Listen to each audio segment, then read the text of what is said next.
Two bills related to abortion passed in the Texas Senate this week. One seeks to clarify when doctors can perform medically necessary abortions under the state's near-total ban. The other would allow anyone who mails or delivers abortion pills to someone in Texas to be sued for $100,000. I'm Mincho Jacob, in for Craig Cohen, and on today's Houston Matters, Eleanor Klibanoff of the Texas Tribune breaks down the bills as they move forward in the waning days of the 89th legislature. Houston Matters with Craig Cohen is a production of Houston Public Media with support from Baylor College of Medicine. Also this hour, a recent report ranked Houston as one of the unhappiest cities in America.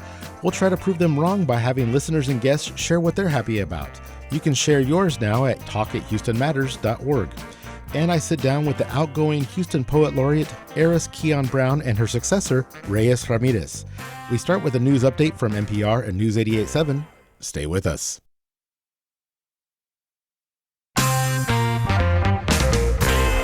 This is Houston Matters. Good morning. I'm Mincho Jacob, in for Craig Cohen. Coming up this hour, after a recent report ranked Houston as one of the unhappiest cities in America, we try to prove them wrong by having listeners and guests share what they're happy about. You can share your thoughts now by calling or texting to 713-440-8870 or emailing us at talk@houstonmatters.org. Plus, we'll break down the good, the bad, and the ugly of the week, and we'll chat with the outgoing Houston Poet Laureate, Eris Keon Brown, and her successor, Reyes Ramirez. But first, two bills related to abortion passed in the Texas Senate this week and now move on to the House in these waning days of the 89th Texas legislature. Here with details about both bills is Eleanor Klibanoff of the Texas Tribune. Eleanor, good morning. Thanks for having me. Thank you. And let's start with the Senate Bill 31. This bill is related to one in rare circumstances doctors can perform abortions in this state. And this is despite we basically have a near total abortion ban. So it doesn't expand those circumstances, but it does clarify that. And how does it go about doing that? So this bill is in response to many stories that have come out since Texas banned nearly all abortions in summer 2022 of, women who should have qualified for a medically necessary abortion under the law's exceptions, but doctors were either confused about when they could act or fearful of the law's strict penalties and delayed, or in some cases denied care, resulting in some, really, really heartbreaking stories, including at least 3 deaths of women. And so the law sort of tries to clarify, make clearer that doctors do not need to wait until a pregnant patient is on the brink of death. They do not need to wait until, death is imminent to act, that they will be protected if they act in reasonable medical judgment to say an abortion is necessary and I will provide one. And I remember that Lieutenant Governor Dan Patrick had spoken about maybe making modifications late last year. Was this supported broadly by lawmakers at the Hill or at the Capitol? Yes. So this bill had a surprising amount of bipartisan support. It was very, very carefully negotiated between anti-abortion groups who, of course, say, we do not want any of these exceptions widened. We don't want this to be a venue to sort of reopen the abortion laws and reopen that debate.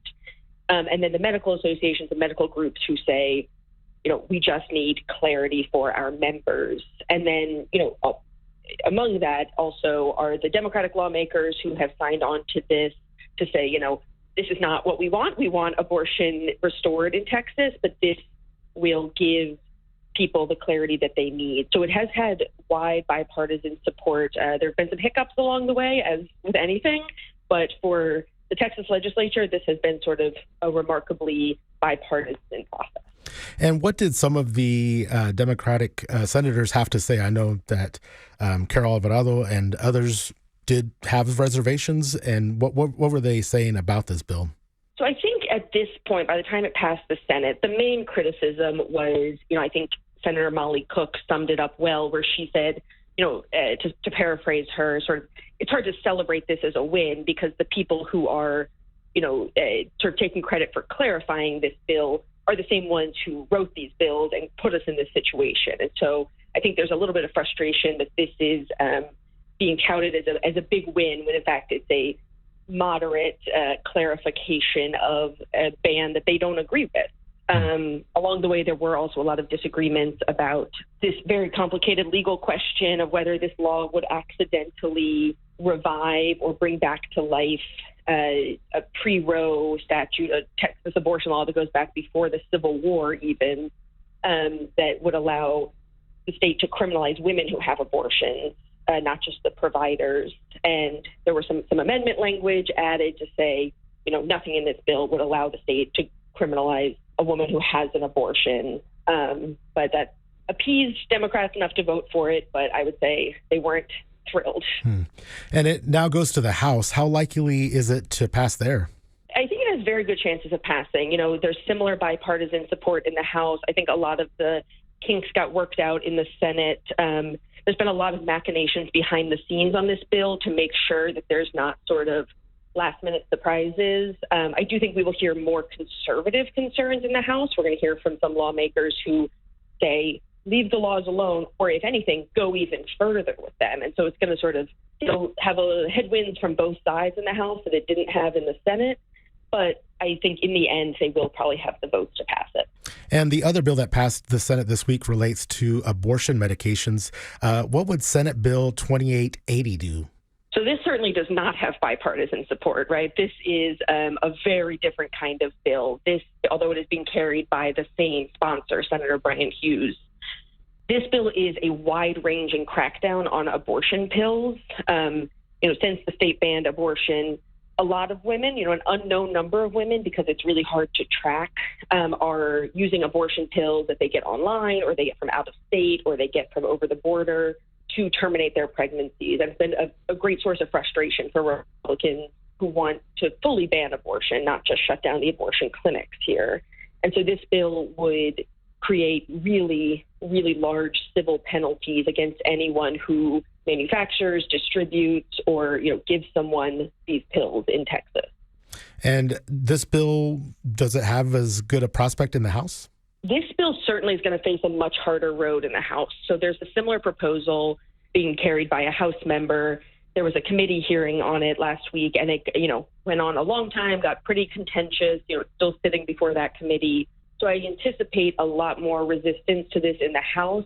Certainly, we have seen these sort of bills sort of slip through before, despite predictions that they were sort of maybe too extreme to pass the House. So anything is possible, but we're not seeing sort of the bipartisan kumbaya moments on this that we are seeing on SB 31. Eleanor Klibanoff covers women's health for the Texas Tribune. Eleanor, thanks so much. Thank you. Up next, personal finance company WalletHub says Houston is one of the unhappiest cities in the country. I say let's prove them wrong. Share what makes you happy at talk@houstonmatters.org or call or text us to 713-440-8870 as Houston Matters continues.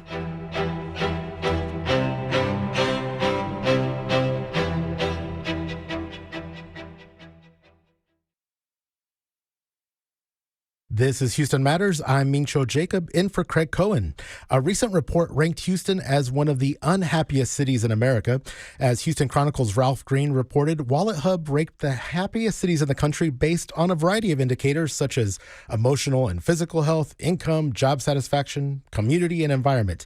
And Houston, well, it ranked at a miserable 151st place. Now, we here at Houston Matters know that there's a lot going on in this world and in the economy, and that listening to the news these days might not exactly be lifting your spirits. So we decided to counter that and try to prove WalletHub wrong and all those negative Nancys out there in the world. And we have a segment today that we've done in the past called Happy Houston. It's your chance to share what you're happy about, what's positive in your life, what you're focusing on when you're trying to tune out all that negativity of the daily grind and the day-to-day pressure of life in Houston.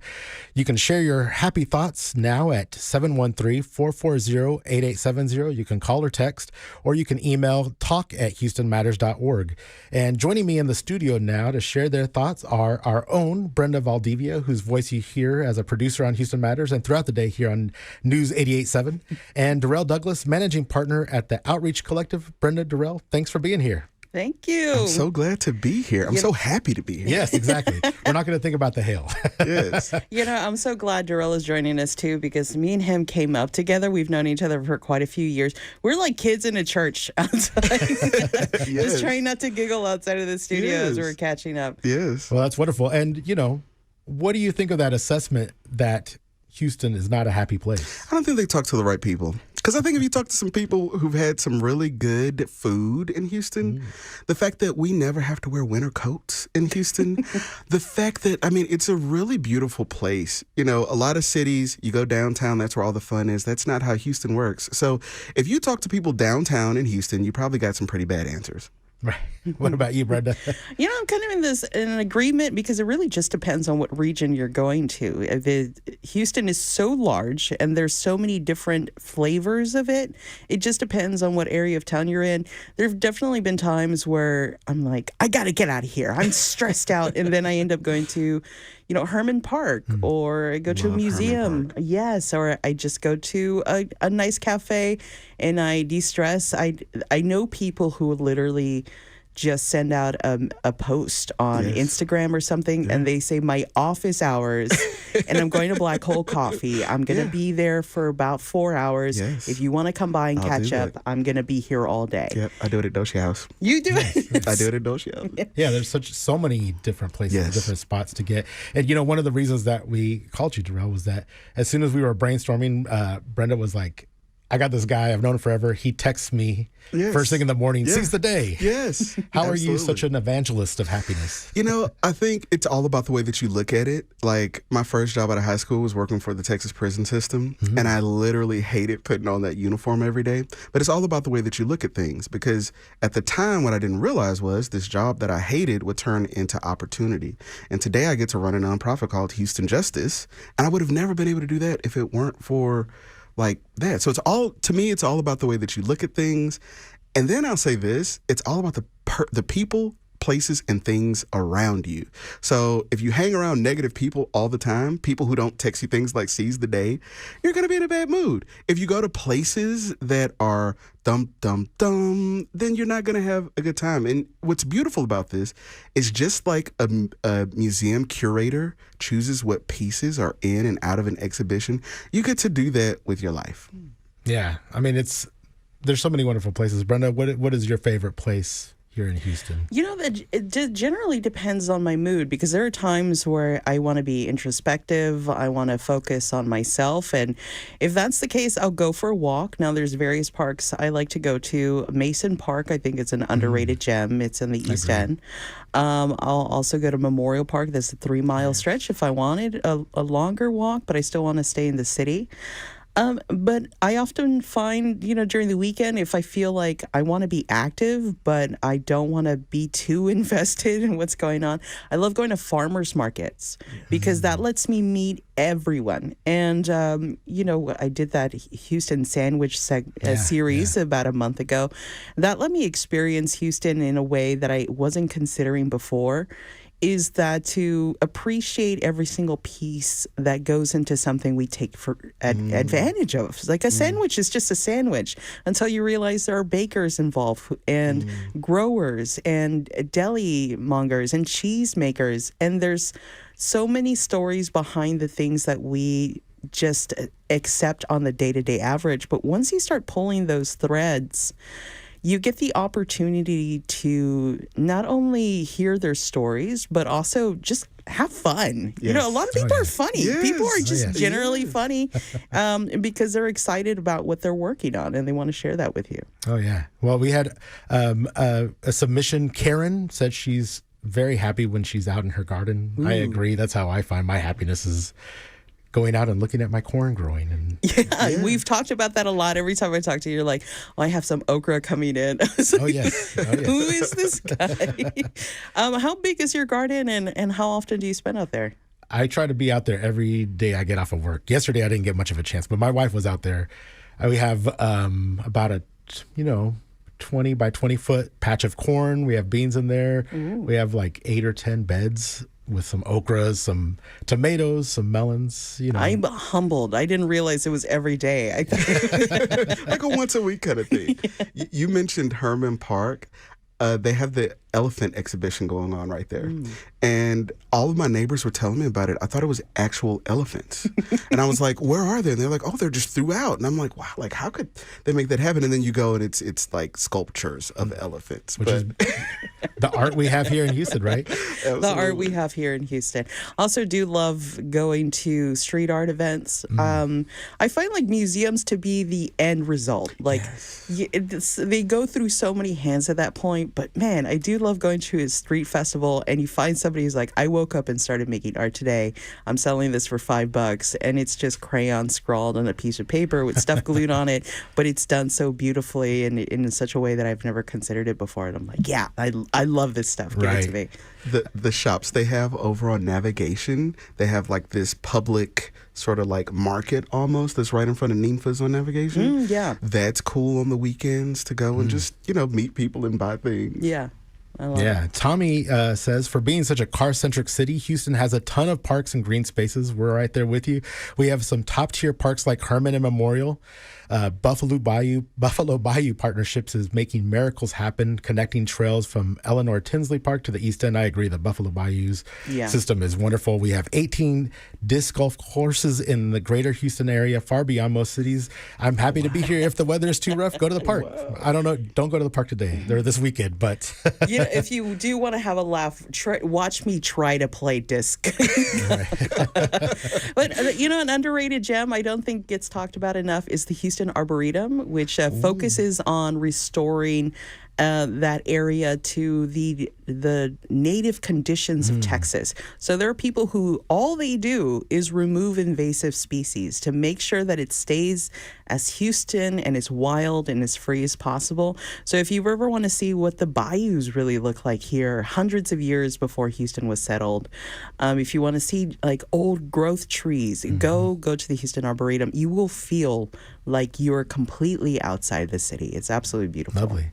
Darrell, is there such a thing as too much positivity, toxic positivity? Oh yeah. There's we've all seen the Instagram channels and they just and your text everything.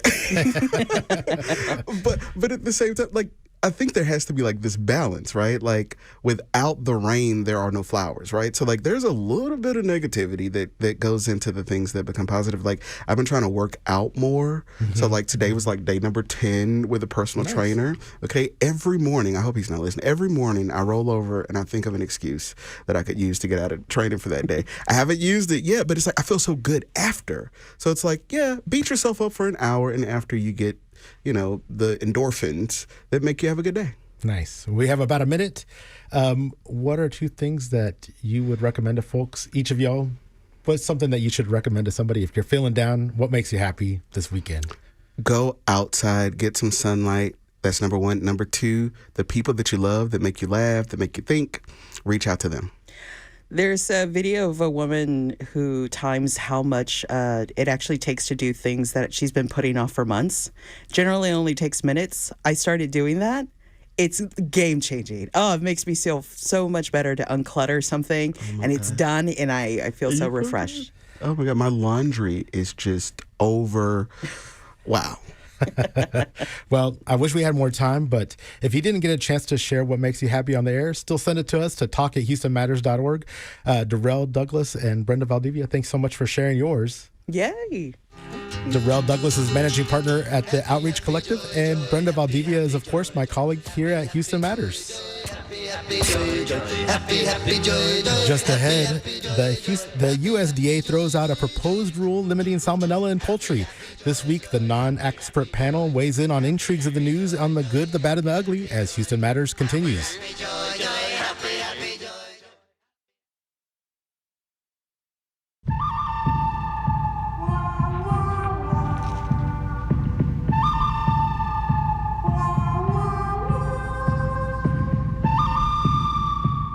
A lot can happen in a week, some of it good, some of it bad, and some of it downright ugly. When faced with intriguing developments in the week's news, we turn to a rotating panel of non-experts to parse out the good, the bad, and the ugly of it all. And on today's panel, we have Vivian Ho, health economist at Rice University's Baker Institute for Public Policy and Baylor College of Medicine, Mary Flood, legal consultant with Androvit Legal Media and Marketing, and Marco Roberts, chairman of the Texas Conservative Liberty Forum.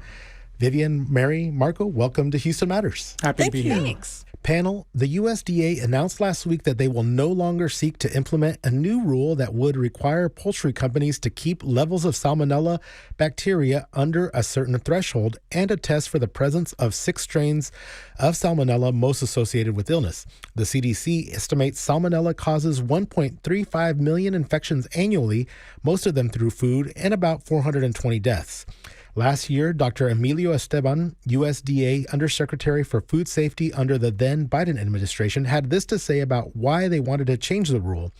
The agency didn't set limits on Salmonella levels until now because there weren't good enough tools and technology to track the bacteria in this way, but now it's time to change our approach. Industry trade group, the National Chicken Council, praised the Trump administration's move to cancel the rule, saying in a statement that the Biden-era proposal would have increased costs for consumers while having, quote, no meaningful impact on public health.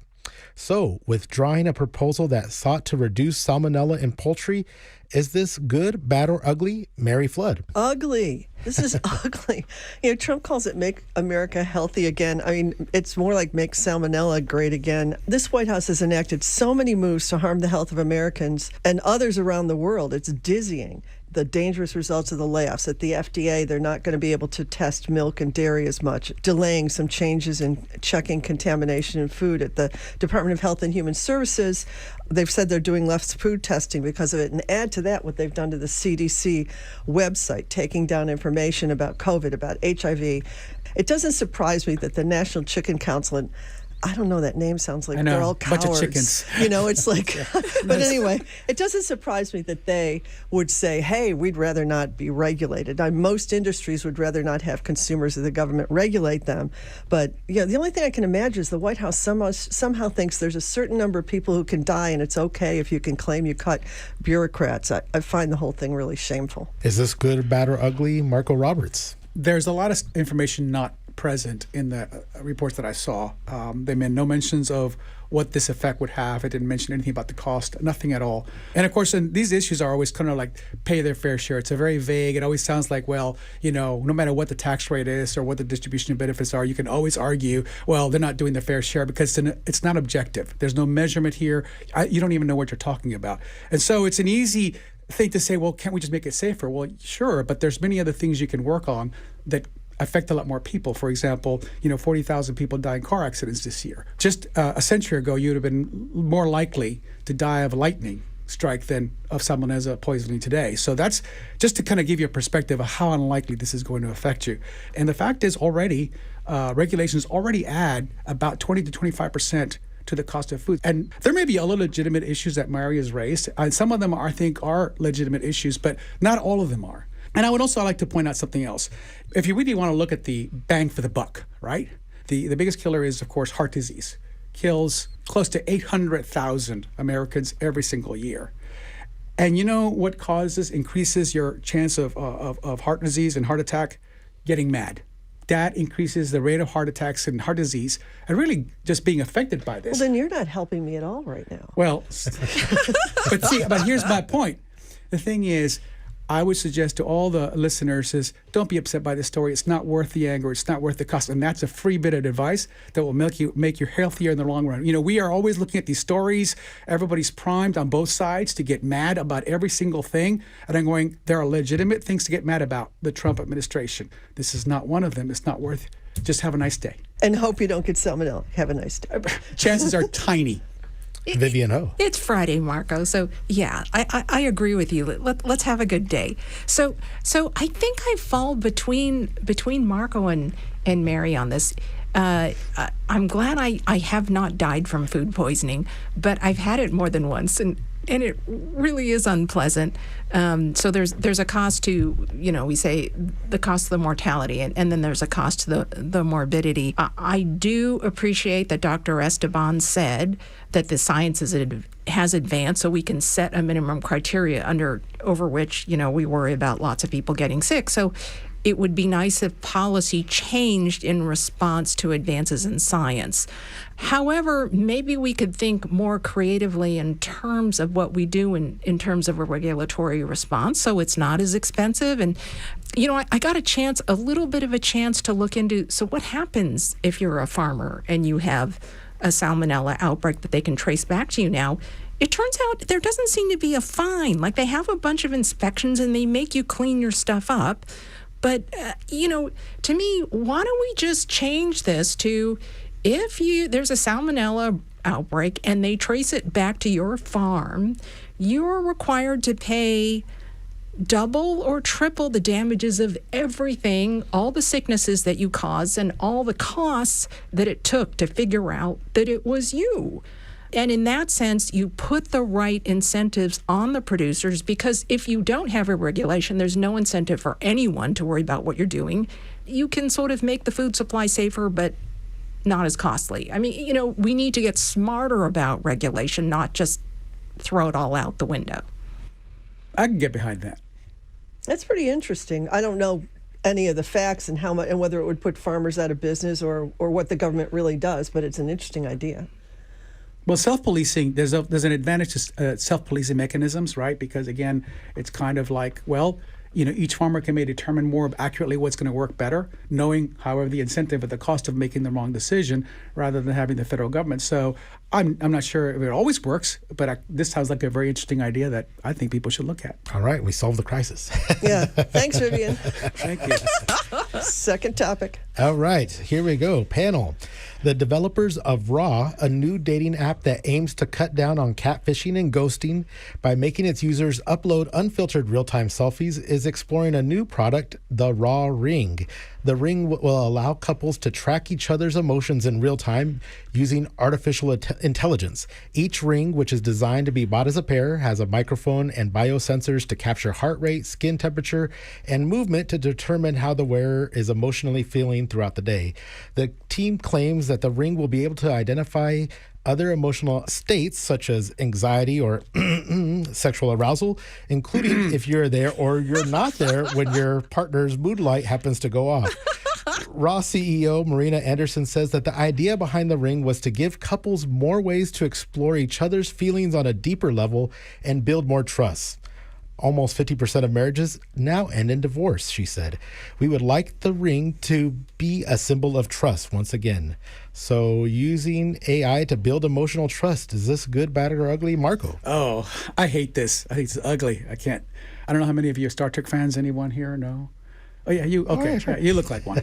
So we're both the same boat. Right, he's right. But you guys may be familiar with the concept of the Borg, and in this future world, these are people that it's a kind of a dark alien society that's kind of like a beehive, and they're all connected technologically to each other through machines, and they're part machines, and it's in their brains and their bodies.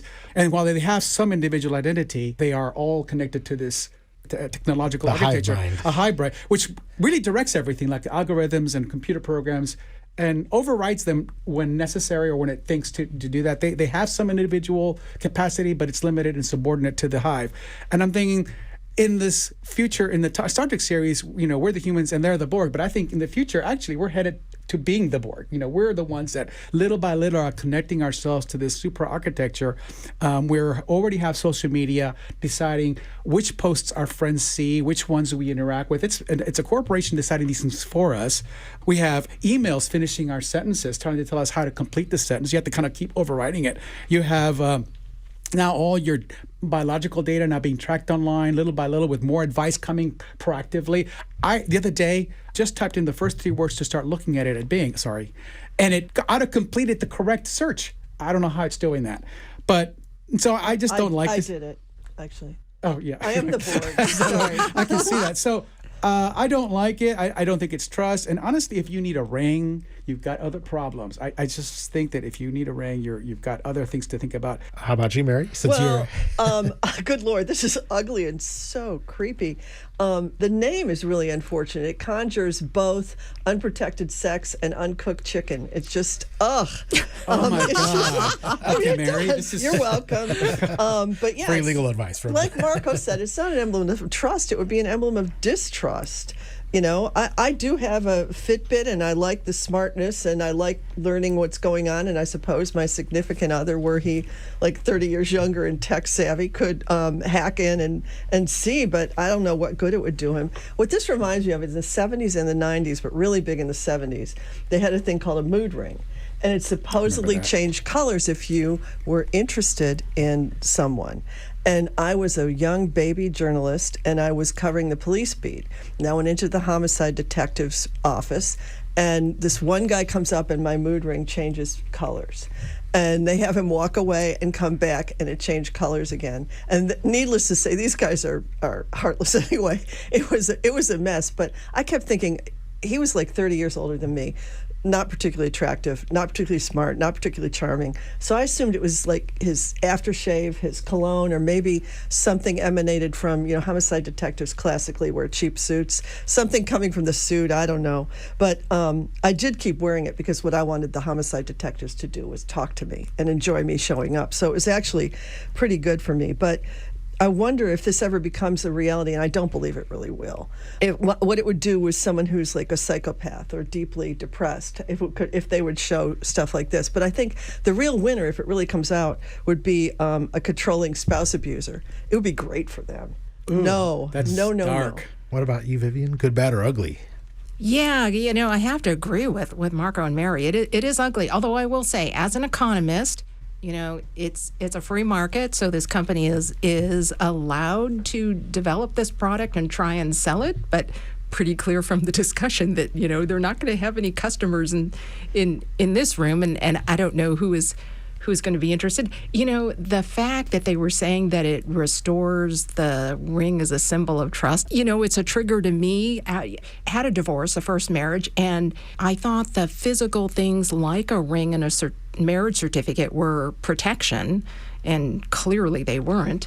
And so, you know, I'm married. I've been happily married for 21 years, and I don't wear a ring for that purpose. And, you know, as you both said, when you're with a partner, the best thing is to actually look at them and speak with them, and you should be able to learn to read, you know, their expressions and know what they're feeling, and that communication is so important.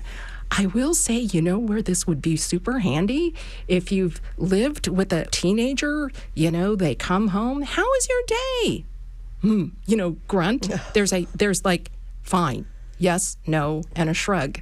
And so that ring would come in super handy when I was, you know, trying to communicate with a teenager. So maybe there still is a business to retrieve out of all of this.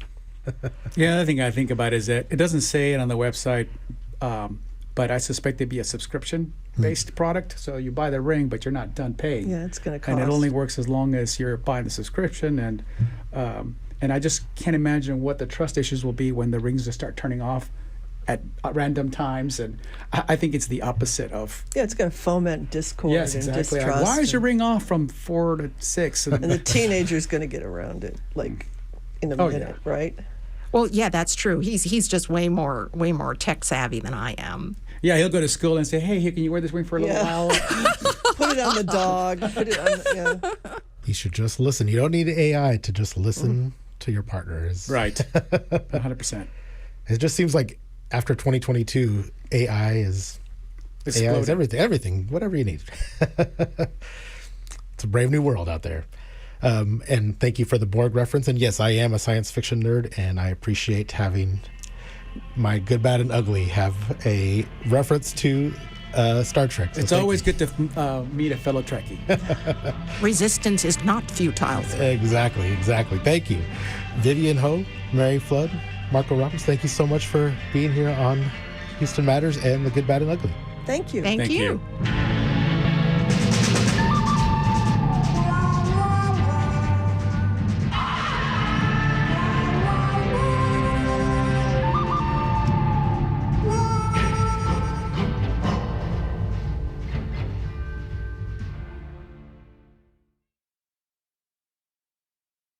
The Houston Poet Laureate program was established in 2013, championed by then Mayor Annise Parker, who was herself a poet. During the 2-year appointment, a poet will complete a community outreach project and serve as the city's ambassador for the literary arts. Eris Keon Brown was appointed as the 6th Poet Laureate by former Mayor Sylvester Turner. And as her 2-year term comes to a close, she passes the baton to Reyes Ramirez, who was recently appointed as the 7th Poet Laureate of the Bayou City. Earlier this week, I sat down with both laureates and asked what being a poet meant to them personally. What poetry has always meant to me was an ability to play with language. Growing up as the son of immigrants, we were always subject to language. We were subject to the violence of language. We were subject to the joys of language. And for me to be a good member of my community, I always had the drive to want to play with language. And there's one quote that I really love. I think it's from a Jean-Luc Godard movie, but something along the lines of like, language is the house man lives in. And language does reflect our reality. It can impose reality, and it can make things from an idea into a reality. And so for me as a poet, what poetry allows me to do is to take what I've been given and to have power over it and to play with it and to let others partake in that joy and partake in that playing with language. Because ultimately language serves us. We do not serve language. And so for me, any contribution I can make to make language accessible, to make it fun, to make others feel more powerful, so that we can share in that joy. That's what poetry does for me. That's such a good answer. And I think about poetry being play with language as well. Like you have all of these other art forms. Because like I always refer to poetry as an opportunity to share your story, archive your story, express yourself, express a collective voice. But there is something different between doing that in novel form or essay form and being able to do it in poetry, which is like thinking about the breath and line and syntax and using poetic devices and metaphor. Like those are your tools. Like poetry has an opportunity to play utilizing these really specific tools to archive your stories in a specific way, to archive a moment, to archive an emotion, to play literally with language, but also to declare and to explore and to discover in the same way that a child may use a shovel in a sandbox. Like that is our tools of poetry. And so I see it in the same way, though, because I grew up in the slam tradition, it is also an opportunity to be held accountable to your language, to be critiqued in real time, to be celebrated in real time, and to also like commune with other people, which is like the act of listening to poetry, act of listening to other people's stories. So yeah, poetry holds that entire space for me. Words have such power, and both of you as poet laureates have a certain amount of power, or at least your words have weight, right? And I'm curious as to how you view your role. Are you the voice of the people, or maybe giving voice to people whose voices aren't often heard? I think about the idea of like giving voice. I don't know if I necessarily have that power because it feels in a way affirming the fact that people do not have voices. I think it's very much like there are people who are constantly speaking and they are constantly showcasing their livelihood in different ways. And I, as poet laureate, have an opportunity to showcase that through poetry. So how can I be a bridge from people who are doing a really amazing specific thing and then sharing it through poetry? Like, for example, for my Poet Laureate project, I was able to interview Black women organizers and then turn those answers into a poem. Like, they are speaking, they are declaring, they are present, and they are powerful. And how can poetry be a tool to continue their work and continue their efforts and continue their voice, if that makes sense? Yes, for sure. And what about for you, Reyes? How do you see your role as laureate? If I may share another quote, the difference between a liar and a storyteller is that a liar tells stories to help themselves, whereas a storyteller tells stories to help others. And I think for me, as a poet and as a writer, my drive has always been to be like, look at this cool thing I found, or like, I'm thinking about this thing in a certain way. Do you agree? Do you not agree? How do you think about it? And I think for me, poetry and writing in general inherently has to have someone read it, right? So if you're just writing for yourself, that's totally cool. But that's the thing. It's like once you put something from your head into language, you're inviting others to partake in that. And so for me, poetry has always let me feel proud. It's let me feel power. It's let me feel joy. Because I think Houston, we've had 6 other poet laureates. I don't think I need to prove anything. I don't think Houston has to prove anything. So what I'm here to do, at least in my role as poet laureate, is to show the world that we've been here. We're going to continue being here. Houston is home to some of the greatest writing in the world. I'm not afraid to say that, proud to say that. And so for me, is a powerful part of being a leader in any role, in any context, is that you let other people feel that power to want to be a leader. And so that's what I want to do as Poet Laureate, is to show others how they can step up, or how they can speak in a different context or to a different community, and how we can ultimately talk to each other. What is that like being out in the community? How does your community see that title, that name? If you're talking to organizers or people on your block, your neighbors, how do they view that kind of idea, that notion?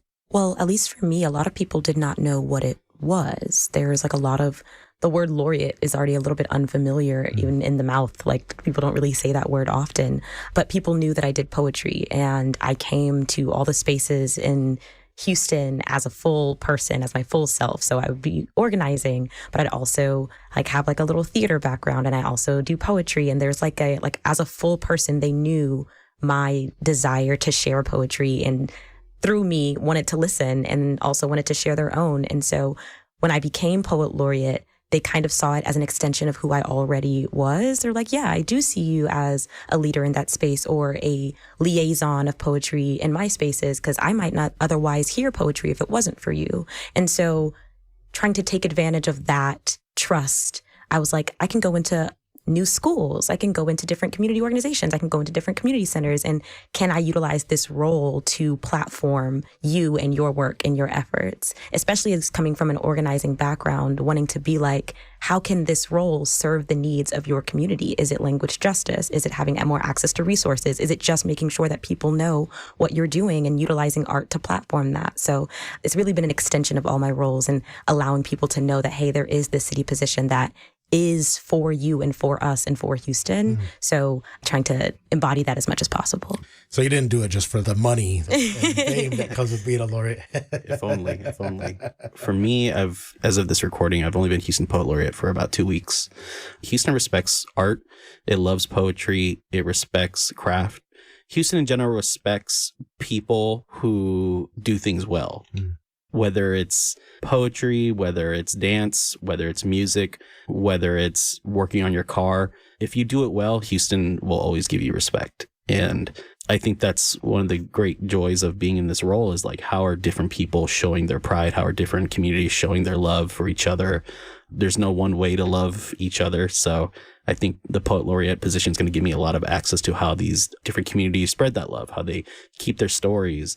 I know the people that I know. I think that I know a lot of people, but really when you break it down, it's like, oh no, this is a city of over 2 million people. There's no way I could ever know 2 million people. There's no way I could ever know every street of the city. There's no way I can know every voice talking and singing in the city.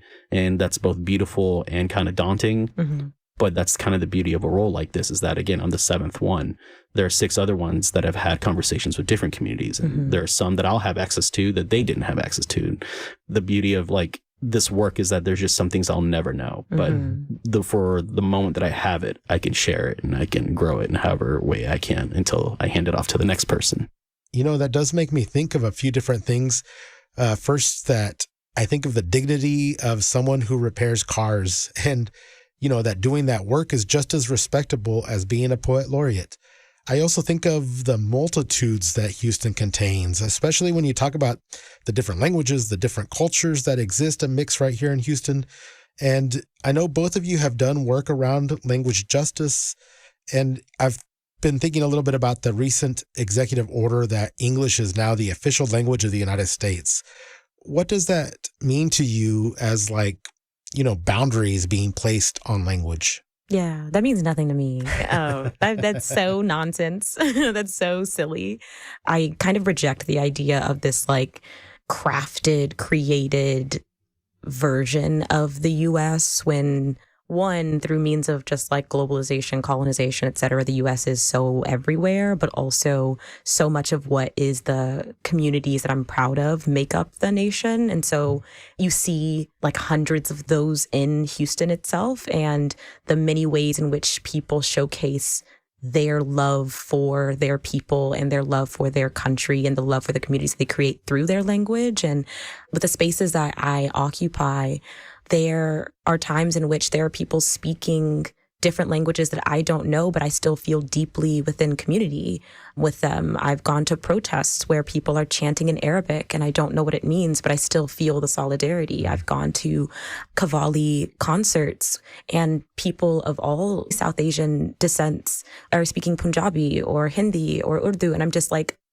I feel so in community with these folks right now. It's so lovely. And they're like combining it with jazz or gospel. And I feel deeply connected to people more than I do this construction of nation. I feel deeply connected to the ways in which people have loved me, and that's often through languages I don't know. My stepmom speaks Spanish, and I think I grew up speaking a little bit of Spanish, even though I've lost it now, but I still feel loved in Spanish. So I think Houston has a very specific relationship to language that cannot be removed or taken by means of a declaration from this administration. What about for you, Reyes? Yeah, so throughout my career, I play with English, I play with Spanish, I play with Spanglish, I play with all the, the terms that you can think of to describe those boundaries and the breaking of those boundaries. And throughout my career, I've been told, this isn't going to work or this isn't a thing. And here I am, if we were limited to one language, then how do I exist? How do any number of peoples exist? And ultimately throughout the history of America, throughout the history of this land, different people spoke different languages. And as I said before, like language can be a way to implement reality, whether or not the people accept that, right? Because again, language is a tool, people use it. Whether or not it takes effect, only time will tell. Only people can give it that power. And so for me, having the ability to play with English and Spanish, both languages forced upon people, to me, that was always like the coolest thing, to be like, I can play with this however I want and I can share it with people and they'll love it. And there's nothing that can stop it, and I'm going to try to talk to other people in other languages and we're going to share our languages. And there's nothing that can overstep that interpersonal connection with people. And ultimately, that's why community is important. Totally. Because people outside of it will always say things, but the actual practice of language, the actual practice of community, the practice of joy, that will always be formulated with people.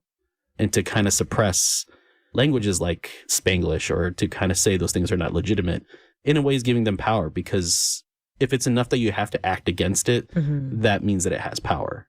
That approximation of language, that finding of language is the poetry, because ultimately the intent is to communicate with another human being. And that, I think, is ultimately like the reach of poetry, is to be like, I want to talk to this person, I want to share something with this person. I don't know how to do it exactly, but it's in that pursuit of that language. That is the poetry. In pursuit of that connection as well, of like, how can I utilize language to build that bridge to another? And like, knowing that there could be nobody on the other side of that bridge, but you hope there is. It's that reaching, it's that like hoping, that yearning for the other person to be able to step and meet you in the middle.